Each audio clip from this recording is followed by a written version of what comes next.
제5공화국 전두환 정권이죠. 우선 12.12라고 하는 것은 무엇이냐?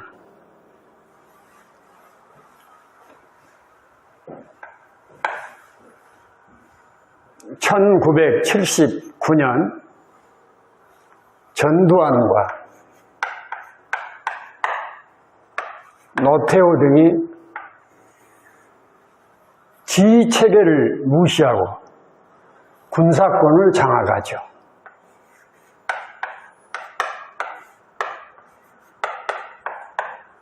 이것을 12.12 사태라 이렇게 부릅니다.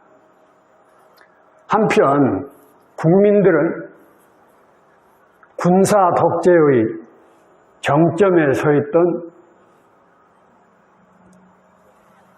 박정희가 피살됨으로 민주화의 열기에 들떠 있었습니다.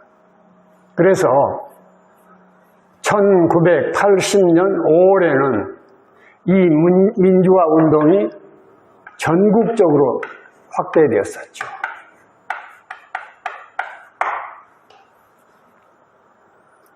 자, 그러자 신군부 세력은, 즉 전두환과 노태우 세력은 80년 5월 17일 비상계엄을 선포하죠.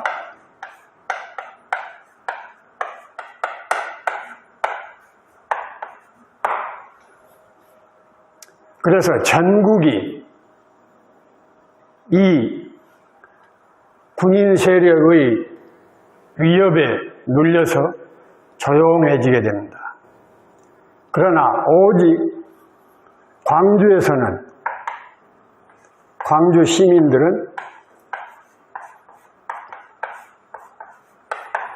이 비상계엄에 저항하여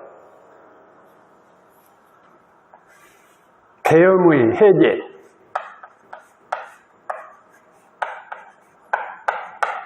그리고 전두환의 퇴진,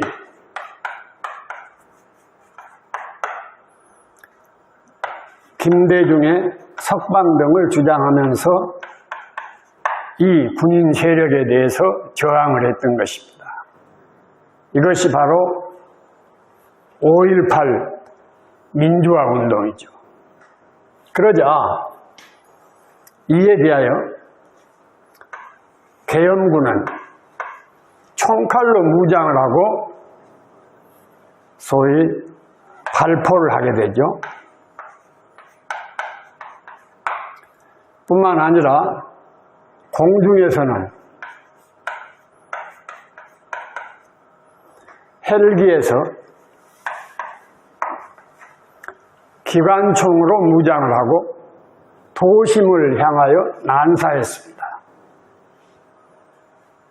이렇게 되자 마침내 시민들은 총기를 가지고 무장을 하게 되죠. 이것이 소위 말하는 시민군이라고 하는 것입니다. 이 시민군의 강력한 저항에 의해서 계엄군은 그들이 주둔하고 있었던 도청에서 철수하게 되죠. 이렇게 해서 계엄군이 철수하고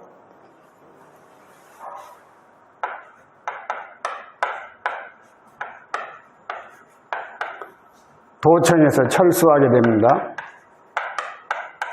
시민군이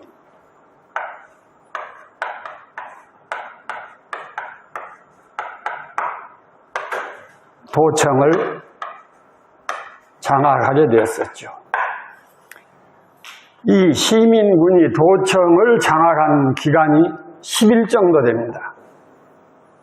이 기간에 강주 시민들은 자유가 무엇인가, 민주주의가 무엇인가 이런 것을 만끽하게 됩니다. 그리고 무장한 시민군들이 있었으나 광주에서는 단 한 건의 강도 사건도 없었던 것입니다. 이것이 소위 광주 민주화 운동이라고 하는 것이죠. 그러나 마침내 계엄군이 다시 진주합니다. 다시 계엄군이 진주하죠. 그래서 계엄군은 탱크를 앞세우고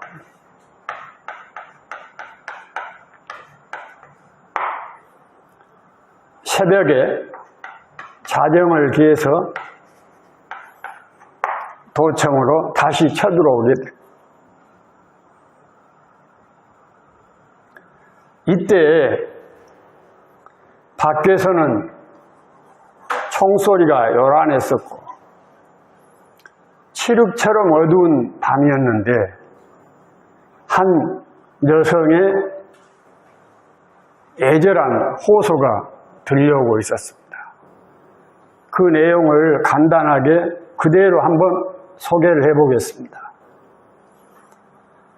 사랑하는 광주 시민 여러분, 도청으로 모여주십시오. 지금 계엄군이 쳐들어오고 있습니다. 도청으로 나오셔서 저희들을 구해주십시오 하는 내용이었습니다. 나는 2시경에 잠을 이루지 못하고 마침내 일어섰습니다. 잠바를 주워입고 문을 살며시 열고 나서려는데 아내의 목소리가 들려왔어요. 저희들을 남겨놓고 나가시겠습니까? 나는 깜짝 놀랐습니다. 그래서 마침내 밖으로 나가지를 못하고 내 서재로 들어가서 밤새껏 애절하게 들려오는 이 방송 소리와 총소리를 들으면서 눈물을 뿌려야 했습니다. 이것이 광주의 5.18 사태라고 하는 것입니다. 5.18 민주화 운동. 그러나 계엄군은 마침내 도청으로 진입하였고 시민군을 무찌르고 실권을 장악하게 되죠. 그래서 설치된 것이 국가보위 비상대책위원회라고 하는 것입니다. 소위 국보위라고 하는 것이죠. 국보위를 설치하고 전두하는 언론 통합, 언론의 통폐합이죠. 완전히 언론을 장악한 사건입니다. 그리고 삼청교육대 이런 것을 설치해서 전두환 정권의 지위를 탄탄하게 해나가죠. 그리고 마침내 7년 단임의 대통령에 취임하게 되는 것입니다. 이렇게 되자 시민들이 가만히 있을 리가 없습니다. 그래서 시민들은 마침내 민주화 추진 협의회라고 하는 것을 설치하죠. 이 민주화 추진 협의회는 1984년에 제야 세력을 중심으로 해서 설치된 것이죠. 그리고 12대 국회에서 신한민주당이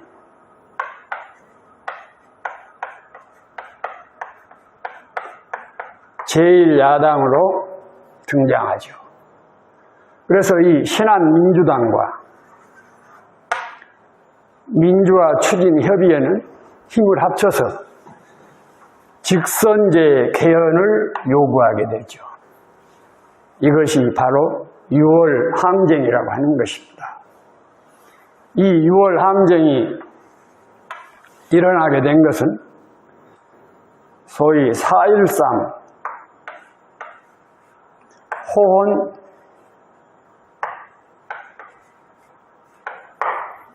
선언을 하게 됨으로써 더욱더 활발해지게 됩니다. 이 6월 항쟁에서 서울대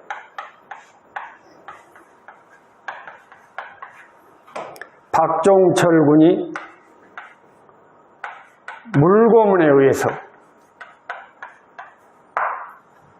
죽게 되죠. 사망하게 되죠.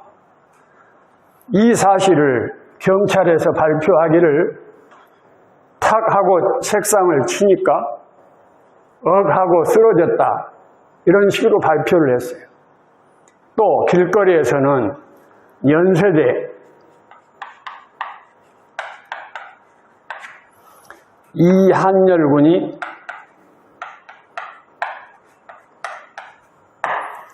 체류탄에 맞아서 숨지게 되죠. 이와 같은 6월 항쟁에 마침내 신군부 세력은 견뎌내지 못하고 6.29 선언을 하게 됩니다. 6.29 선언이란 노태우에 의해서 이루어지게 된 것인데, 직선제 개헌을 하겠다고 하는 것을 약속하기에 이르는 것입니다.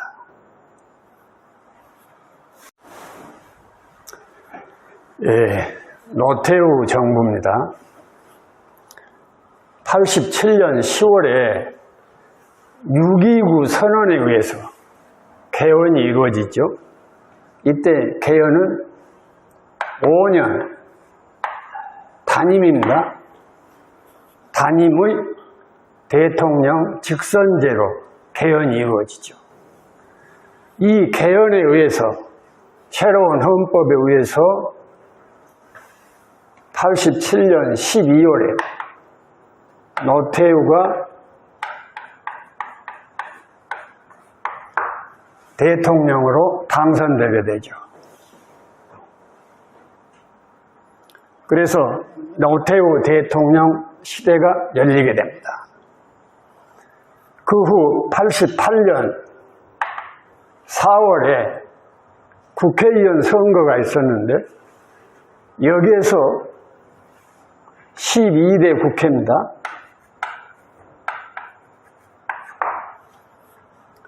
이 12대 국회에서 여소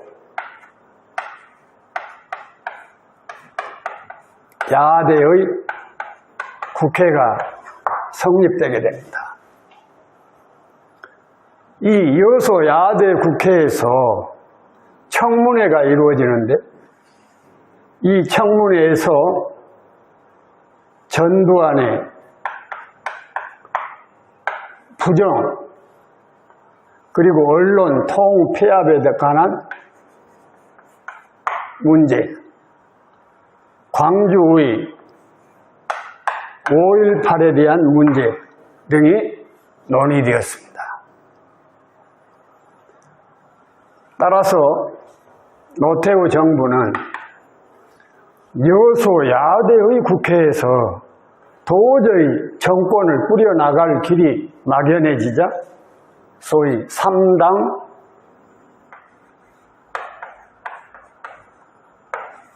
통합을 하게 되죠.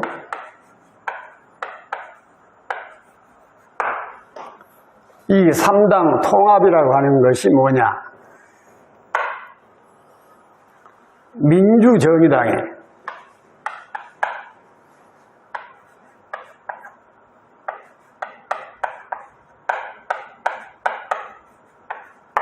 노태우와 통일민주당에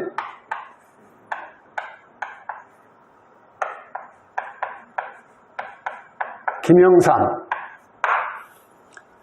그리고 신민주공화당에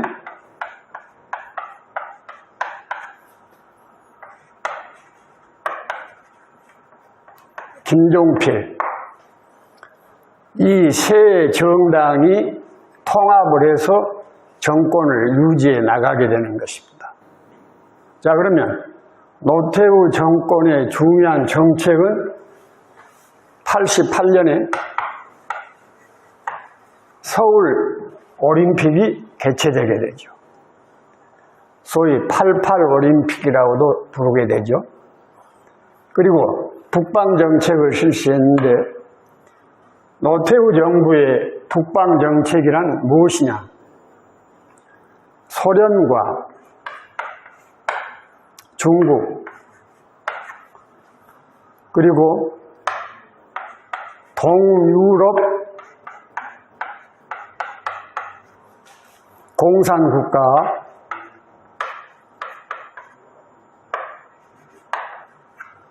문호를 개방한다는 것이죠. 이렇게 되어서 북한과도 관계 개선을 위하여 남북이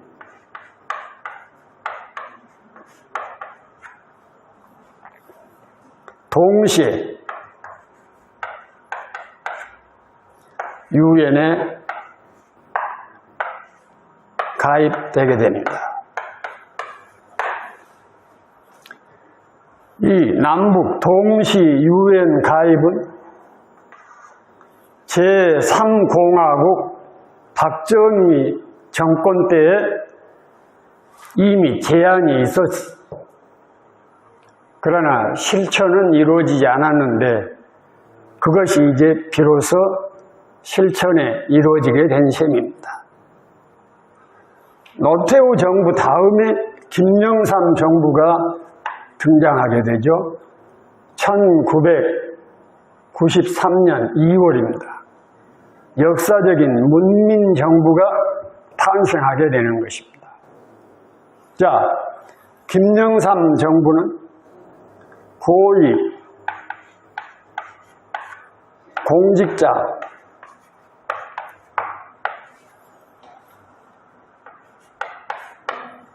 재산 등록제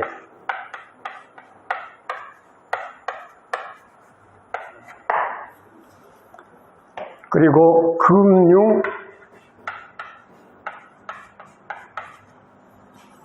실명제가 실시됩니다.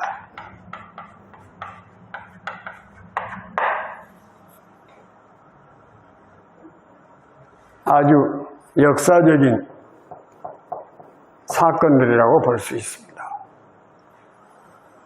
그리고 역사 바로 세우기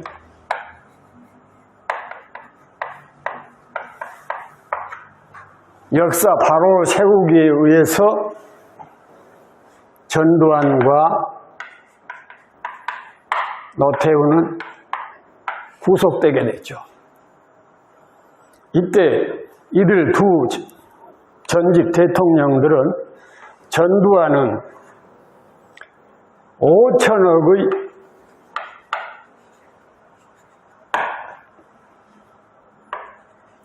벌금과 추징금을 납부하게 되죠. 그리고 노태우는 4천억의 벌금과 추징금을 납부하게 됐습니다. 그러니까 여기에서 우리가 놀라운 사실은 전두환은 이와 같은 추징금을 납부하지 않고 버텨나가려고 합니다. 그리고 자기 주머니에는 단돈 29만 원밖에 없다. 이런 엉뚱한 소리를 하면서 추징금을 아직까지도 제대로 납부하지 않고 있는 실정입니다. 그리고 김영삼 정부 때에는 OECD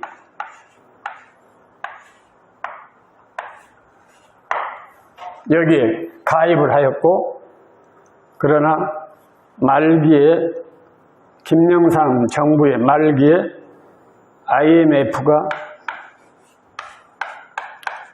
터지게 되죠. 여기에서 잠깐 중국의 사마천이 쓴 사기에 나오는 5월 전쟁에 관한 내용을 간단하게 소개하겠습니다. 중국의 유명한 사학자인 사마천은 사기에서 다음과 같이 주장을 하고 있습니다. 오나라와 그리고 월나라지요. 이 두 나라가 전쟁을 한 사건. 자, 오나라는 함녀가 다스렸고, 그 다음에는 그의 아들인 부차가 왕이 되어서 오나라를 다스리게 됐죠. 월나라는 구천이 왕으로서 나라를 다스렸던 것입니다. 이때 오나라에는 오자서라고 하는 충신이 있었고, 월나라에는 대부종, 범녀 등의 충신이 있었죠. 처음에 함녀는 오자서의 도움을 받아서 월나라를 멸망시킵니다. 그래서 항복을 받아내죠.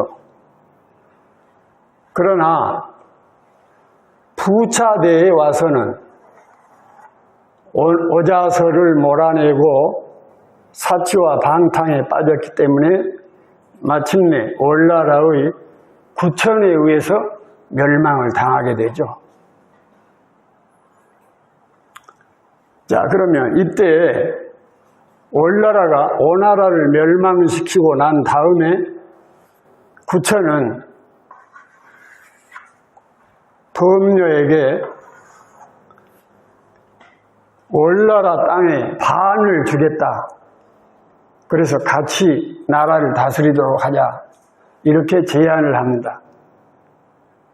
그럼에도 불구하고 범녀는 그것을 거절하죠. 그리고 월나라를 떠나게 됩니다. 그리고 마지막으로 그의 친구인 대부종에게 구천은 고난은 함께 할 수 있으나 영화는 함께 할 수가 없다. 그러니 떠날 것을 부탁을 합니다. 그러나 대부종은 끝까지 월나라를 떠나지 않다가 마침내 자결로서 생을 마감하죠. 그리고 범녀는 소위 제나라로 피신하게 됩니다. 이때 제나라에 들어온 범녀는 해안에서 염전을 일구어 가지고 엄청난 돈을 벌게 되죠. 이때 제나라 왕이 범녀에게 재상으로 들어와서 자기를 도와달라고 요청을 합니다. 그러나 범녀는 그것을 거부하고 소위 다시 도나라로 피신을 하게 되죠. 이때 도나라에 들어가서 농업과 목축에 종사합니다. 그리고 물자 유통을 통해서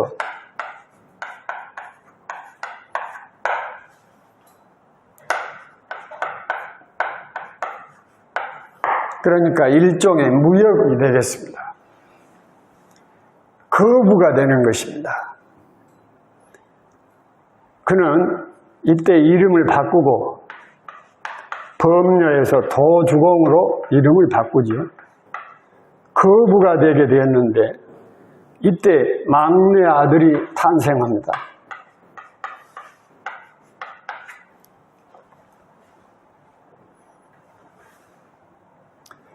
그런데 이 도주공의 가문의 불행이 돌아오기 시작합니다.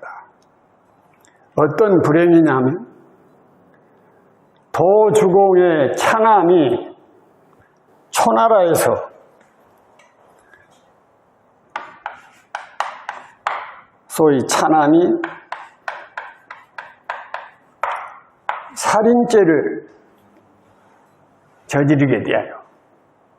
그래서 차남이 마침내 처형당하게 되는 그런 불행이 닥칩니다. 그러자 아버지인 도주공은 어떤 조치를 내리느냐. 이 막내에게 소달구지로 가득히 황금을 실었어요. 그리고 초나라에 있는 자기 친구인 장생에게 편지를 보냅니다.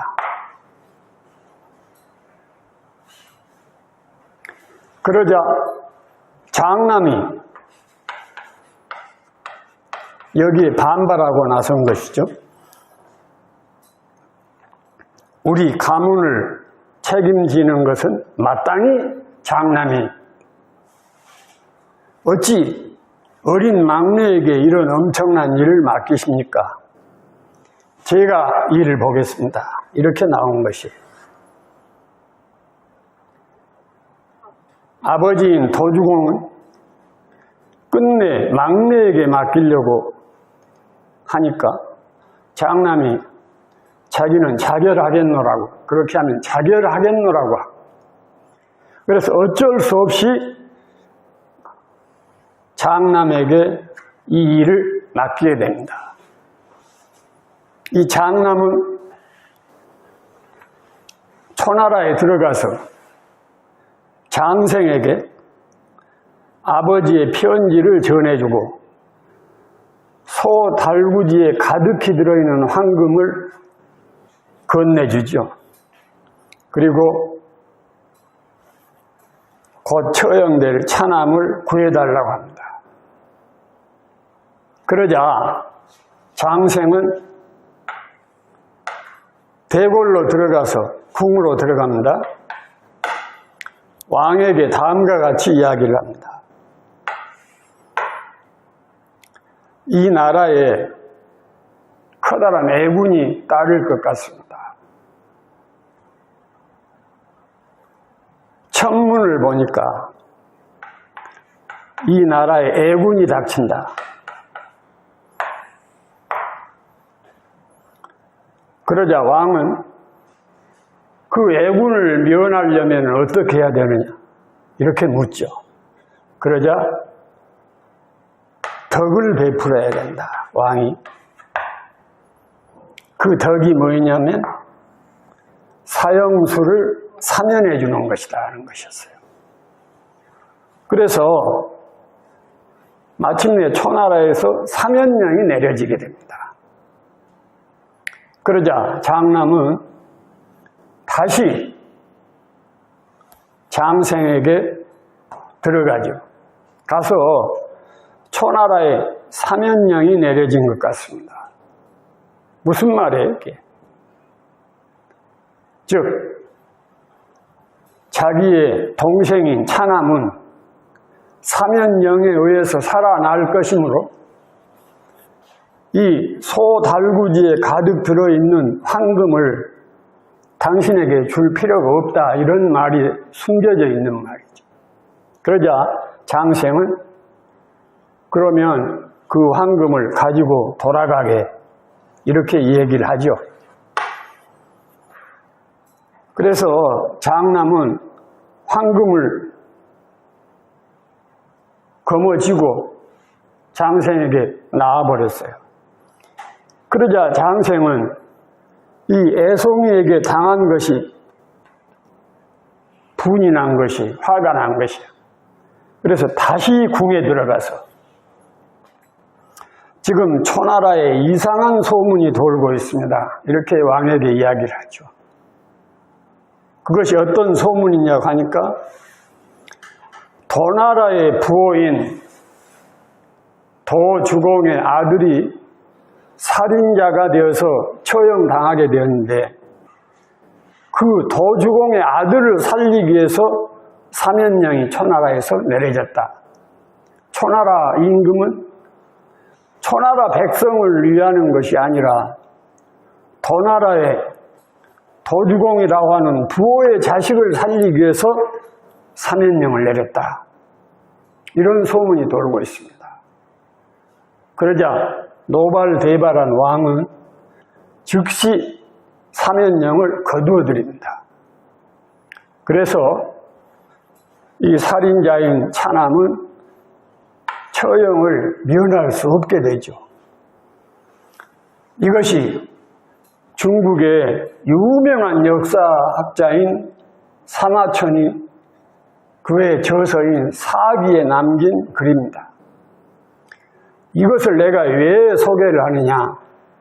이 글을 내가 소개한 까닭이 있습니다. 제가 대학 시절에 배운 4년 동안에 배운 여러 가지의 가르침 가운데 내가 동의할 수 없는 내용이 들어있었어요. 그것이 뭐냐면 개인의 성공을 자기 자신과 자기 가족을 행복하게 하는 것이다. 옳은 말입니다. 그러나 국가 지도자로서의 성공은 국민을 행복하게 하는 것이다. 모두 옳은 말입니다. 그러나 국가 지도자로서 아주 중요한 결격 사유가 있다고 말씀하셨어요. 그것이 뭐냐면 어렸을 때 삶이 아주 가난하거나 고생을 많이 한 사람은 국가 지도자로서 부적절하다는 내용이었습니다. 내가 동의할 수 없었던 것은 바로 이 내용입니다. 그리고 그 예로 히틀러와 나폴레온을 들었습니다. 이 두 사람의 국가 지도자들은 엄청난 가난과 어려서의 생활이 극도로 고통스러웠던 사람들입니다. 그런데 사기에서 도주공이 막내를 보내려고 했던 것은 막내가 아주 부유할 때 태어났기 때문에 고통을 모르고 살아온 사람이기 때문에 마음껏 황금 한 수레를 죽어도 떨쳐버리고도 아무 일 없이 돌아올 수 있는 사람이라고 생각했기 때문입니다. 그러나 장남은 아주 어려웠을 때 태어났기 때문에 이 황금을 제대로 전달하고 돌아오기 어려울 것이다. 그래서 막내를 시켰던 것입니다. 그러니까 이 사마천의 기록을 보면서 나는 그때 내가 대학에서 들었던 강의에 대해서 동의할 수 없었는데 차차 내 생각이 잘못된 것인가 이런 생각을 하게 됐어요. 그런데 또다시 최근에 우리 정치 지형을 보면은 이재명이라고 하는 분이 있습니다. 이분은 어려서 아주 가난하게 고생을 겪으면서 살아오신 분이라고 합니다. 그런데 이분은 성남시장으로 있을 때 온갖 복지를 다 시민들에게 누리게 하였고 지금까지 누적되어 온 부채를, 성남시의 부채를 모두 갚아냈던 그런 인물입니다. 그래서 역시 내가 동의할 수 없었던 것은 맞는 것이 아닌가, 이런 생각을 갖게 되었다는 것입니다. 자, 여기까지 잠깐 쉬어서 다음 정부로 넘어가도록 하겠습니다.